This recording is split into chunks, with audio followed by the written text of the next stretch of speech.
Elros era hijo de Eärendil y Elwing, por lo que al término de la Primera Edad solo en él y en su hermano Elrond se juntaban y se preservaban los linajes de los reyes de los elfos Noldor y los elfos Sindar y de los grandes caudillos de la primera y la tercera casa de los Edain, además de tener también algo de sangre maya procedente de Melian, cuya hija, Lúthien, era su bisabuela por parte maternal. En los aciagos días al término de la Primera Edad, a Eärendil no le era posible descansar, pues amaba el mar y en su interior creció el propósito de partir en barco tanto para buscar a sus padres, Tuor e Idril, que habían desaparecido para nunca regresar, como para intentar cruzar el océano hasta Occidente y pedir la ayuda de los Valar para derrotar a Morgoth. Por tanto, con la ayuda de su amigo Círdan, Eärendil construyó Vingilod, el más bello de los navíos, y se hizo a la mar para vivir numerosas aventuras, aunque ello supusiera dejar a su familia atrás. Elros y Elrond nacieron 58 años antes del fin de la Primera Edad en la desembocadura del río Sirion mientras su padre estaba lejos en alguna de sus aventuras. Desde la antigüedad había sido una costumbre entre los elfos que cada niño tuviera dos nombres, uno dado por el padre y otro dado por la madre, pero tanto Elros como Elrond tuvieron solo uno, el que les dio su madre, pues como Eärendil estaba fuera, nunca se preocupó de darles ningún nombre por su parte. Elros era un nombre Sindarin que significaba espuma de estrellas, es decir, la espuma iluminada por las estrellas, y que en Quenya se traducía como el Erose. En la carta 211 se indica que le dieron ese nombre después de rescatarlo de los hijos de Fëanor, quienes lo habían abandonado en una cueva junto a una cascada de agua, explicación que sin embargo sería más tarde desechada por la de que tanto Elros como Elrond fueron los nombres que les dio Elwing, y los únicos que tenían, dado que Eärendil no les dio ninguno. En ningún texto aparece ninguna descripción física de Elros, pero si tenemos en cuenta las descripciones de sus descendientes Elendil y Aragorn y la de su hermano Elrond, podemos deducir que Elros era alto, de cabello oscuro y ojos grises, y que debido a la sangre élfica que corría por sus venas no le crecía ningún tipo de barba o vello facial en el rostro. Elros y Elrond vivían con una mezcla de los exiliados de Gondolin y los restos de Doriath, pero mientras que su padre, el supuesto jefe del asentamiento, estaba fuera en sus aventuras, los hijos de Fëanor liderados por Maedhros los atacaron de improviso para tratar de hacerse una vez más con el Silmaril que Beren había robado a Morgoth y que Elwing llevaba en el cuello. El ataque fue una masacre en la que hubo gente de ambos bandos que se mantuvo aparte y unos pocos de los seguidores de Maedhros se rebelaron y fueron muertos por ayudar a Elwing contra sus propios señores, pues tan grande eran el dolor y la confusión que había en el corazón de los elfos por culpa del juramento de Fëanor.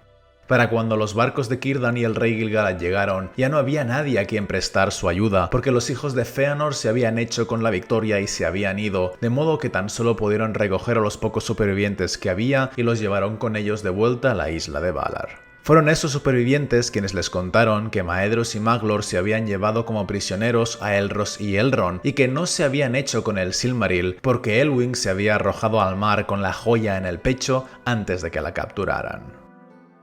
Elwing no murió, sino que fue recogida por Ulmo y con su ayuda llegó hasta el navío de Eärendil, le contó lo ocurrido y ambos viajaron al oeste, traspasando todos los encantamientos de los océanos gracias al poder del Silmaril hasta llegar a Valinor, donde Eärendil habló como embajador tanto de los elfos como de los hombres y los Valar decidieron intervenir para luchar contra Morgoth. Pero por culpa de ser en parte mortal, a Eärendil no se le permitió volver nunca más a la Tierra Media, sino que los Valar encantaron su barco para que de entonces en adelante navegara en el cielo como una estrella gracias a la luz del Silmaril y como un símbolo de esperanza para los moradores de la Tierra Media oprimidos por Morgoth o sus siervos.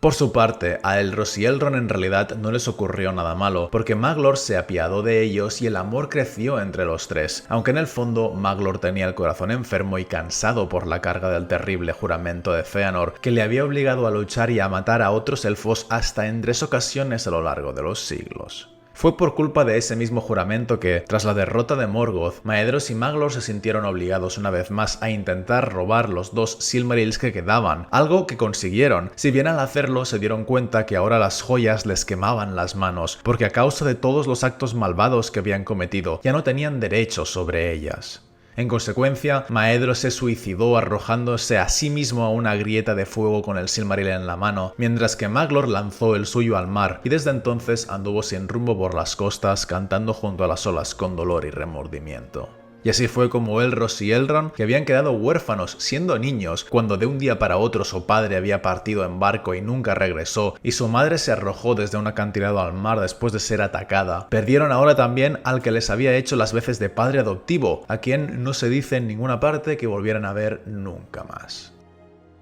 En ninguno de los libros se nos indica si Elros y Elrond llegaron a luchar en la Guerra de la Cólera que se desarrolló cuando el ejército de los Valar erradicó por completo las huestes de Morgoth, dado que fue una contienda bélica que empezó cuando ambos eran todavía niños y que terminó cuando eran ya adultos. Lo que sí sabemos es que a finales de la Tercera Edad, Elrond todavía recordaba el espléndido ejército de los Valar, de modo que no cabe duda que, aun en el caso de que Elros y él no llegaran a tomar partido en la guerra, al menos estuvieran presentes en algunas de las batallas y acompañaran al ejército a lo largo de su campaña.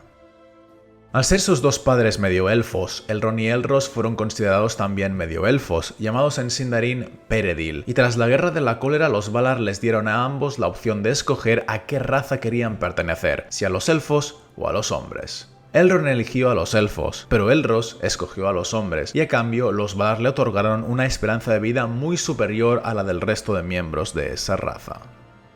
Algo similar ocurrió con los Edain supervivientes de las Tres Casas, pues como recompensa por sus sufrimientos en la causa contra Morgoth, Eonwe fue entre ellos y los instruyó, dándoles sabiduría, poder y una vida más larga que la de ningún otro mortal. Luego Ose levantó una tierra bendita en medio del mar, que Aule fortaleció y Avana enriqueció, y los Valar se la otorgaron a los Edain para que moraran lejos de los peligros de la Tierra Media. Entonces calmaron el mar por muchos días y enviaron vientos favorables que los Edain aprovecharon para partir en una expedición que Elros lideró y que constaba de entre 150 y 300 embarcaciones que transportaban a una cifra de entre 5 y 10.000 personas y que, guiados por la estrella de Earendil, en el año 32 de la Segunda Edad llegaron a la gran isla de Elenna, la más occidental de todas las tierras mortales, donde fundaron el reino de Númenor. Al ser el único descendiente vivo que quedaba de los caudillos de dos de las tres casas de los Edain de la Primera Edad, los Valar lo designaron como el primer rey de Númenor y ascendió al trono en la ciudad de Arménelos cuando tenía 90 años de edad. En adelante fue conocido como Tar Minyatur, que en Quenya significa primer regente supremo, y gobernó durante un total de 400 años, porque aunque los Valar habían otorgado a todos los numenoreanos una vida 3 veces más larga que la de los hombres corrientes, a Elros le habían concebido una vida todavía más longeva, la más larga concebida a hombre alguno en toda la historia de Arda, y precisamente por eso sus descendientes, aunque no llegaron a vivir tanto como él, tuvieron siempre una esperanza de vida superior incluso a los demás miembros de la raza numenoreana. De su largo reinado solo sabemos que durante las primeras décadas continuaron llegando Edain por mar desde la Tierra Media, hasta que los Valar pidieron a Círdan que dejara de prestar sus navíos y sus marineros y que no dejara navegar a nadie más a Númenor, unos 50 y pico años después de la expedición de Elros, poniendo así punto y final al proceso migratorio de los Edain, momento en el que la población de Númenor llegaba ya a las 250 o 300.000 personas. Entre ellos no solo hablaban su propio idioma, sino que las familias más nobles también conocían el Sindarin, y los maestros de ciencia aprendieron incluso el Quenya, que a menudo podían practicar con los elfos de Eressëa que venían a veces a visitarlos y que les traían numerosos regalos, como aves canoras, flores fragantes, hierbas de gran virtud e incluso un vástago de su árbol blanco, que creció y floreció en los patios del rey en Arménelos, cuyas flores se abrían al atardecer y una fragancia llenaba las sombras de la noche. De su madre, Elros había recibido Aranruth, la espada del rey Elúthingol de Doriath, que se convirtió en su arma personal y la de todos los reyes de Númenor que le sucedieron hasta Ar-Pharazôn el Dorado. Entre las demás reliquias heredadas de su familia, sabemos que estaban el anillo de Barahir, la gran hacha de Tuor y el arco de Bregor. Fue Elros quien construyó la torre y la ciudadela de Arménelos, y en la cúspide de su palacio había un nido de águilas donde una pareja de esas aves vivía de su generosidad personal, costumbre que se prolongó durante los 2000 años posteriores. No sabemos mucho sobre su vida durante aquellos 400 años de gobierno, salvo que se casó y engendró 3 hijos y una hija. Su primer hijo y heredero, Vardamir, nació en el año 61 de la Segunda Edad, cuando Elros contaba con 119 años, mientras que para finales del siglo IV, solo de su hijo mayor ya tenía un mínimo de 4 nietos y 6 bisnietos, y quizá incluso más, a todos los cuales los llegó a conocer y vivió para llegar a verlos convertirse en adultos.